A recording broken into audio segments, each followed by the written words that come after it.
Hi, I'm Carrie Larson. In Training Module 1, we covered why safe sanctuaries is needed, core definitions, and began discussing policy guidelines. In Training Module 2, we covered the importance of having a 6-month rule.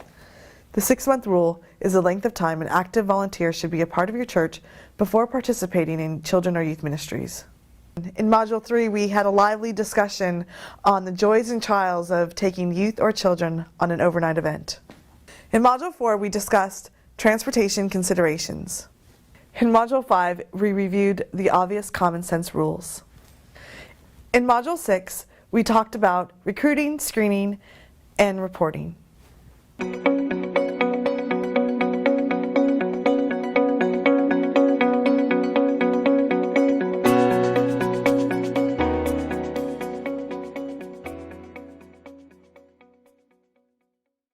I've passed out some papers for you guys, and I'm just going to look at these really quick. The first one I got from the GBOD website is how to begin developing and updating a safe sanctuary policy. You can go to the GBOD website, and all of these blue highlights are forms. They are all on the flash drive or on the drop box that I will be sending you. This next one, safe sanctuaries, local church implementation questions. So if you are reviewing your policy, starting a policy, this is your worksheet, right? Like figure out who's on your team, steps for screening, who should be involved. And part of this conversation is it's not just the youth leader creating the policy, okay? It's not just the children's ministry person, it's not just SPRC. The two committees that need to sign off on it are SPRC and trustees. So it can't just be, Carrie, youth pastor, creating a safe sanctuaries policy and application, right? They need to be together. That whole process needs to come together, and you need to have a sign off on SPRC and trustees. So just know that when you're creating a policy, and this hopefully helps you in forming that together. The next sheet is kind of an evaluation form for those of you who do have safe sanctuaries policies in place. This is kind of a checklist to see how you're doing. What areas do you need to improve on? I understand that this is kind of a work in progress. Again, some churches don't have a safe sanctuaries policy in place. Some churches have them but don't implement them or don't train their leaders. And again, a lot of times I run into churches that think that an application and a background check, you're done. But that's only part of the process. The third process is training. And so, when you're working through your worksheet, create a team of people who, could collect paperwork. And that's off your hands. Figure out with your pastor and have conversations with your pastor about who is receiving that information. Who's following up with that information, right? What is that? And then when do I get that information? How often do we have safe sanctuaries training? That's for you guys to decide. It may depend on your size of your church. It may depend on the size of your volunteers. We do ours all in the beginning, in the fall. And so if someone comes in mid-year, they will need to wait until the following year, just because of the size of our volunteers. We have a lot of volunteers. So that's just how we do it, but you guys can form that however way you would like. The most important thing is that you guys have the information. And so don't let it stop here. Let it go back to your churches and say, look, Pastor, I've just went to this training. Here's the information that I received. How do you see us implementing that? What's your vision for that? Here are the things that need to happen. Part of the policy is we need to have windows in our doors. What does that look like? Who do we need to include in from trustees to begin that conversation? And I would spell it out.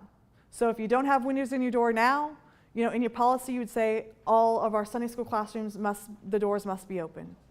And when you're training, you also communicate that to your volunteers, right? So that they're on the same page. Are there any questions of that? When you have your annual training, what is your estimate of how long the training session lasts?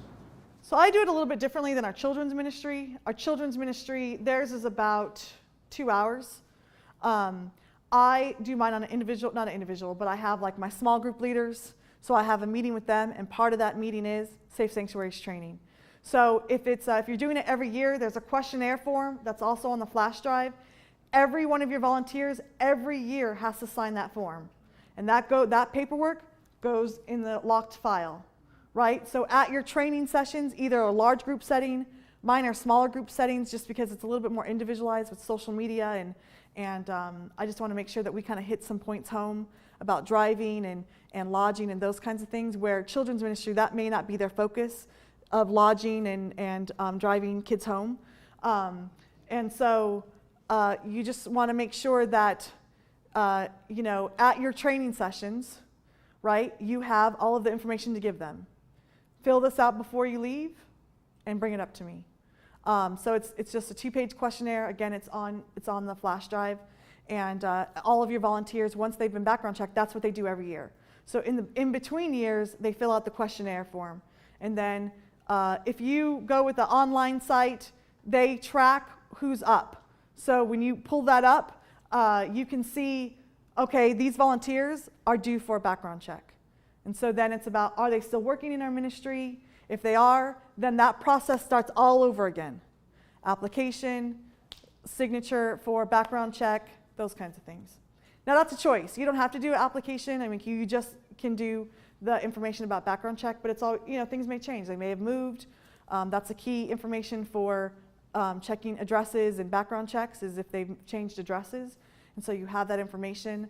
They may be going through a time of depression. And so who would know that is maybe their circle of references, right? And so not that that's a deterrent, but just let's keep an eye on that, right? Let's check in with that adult. Yes?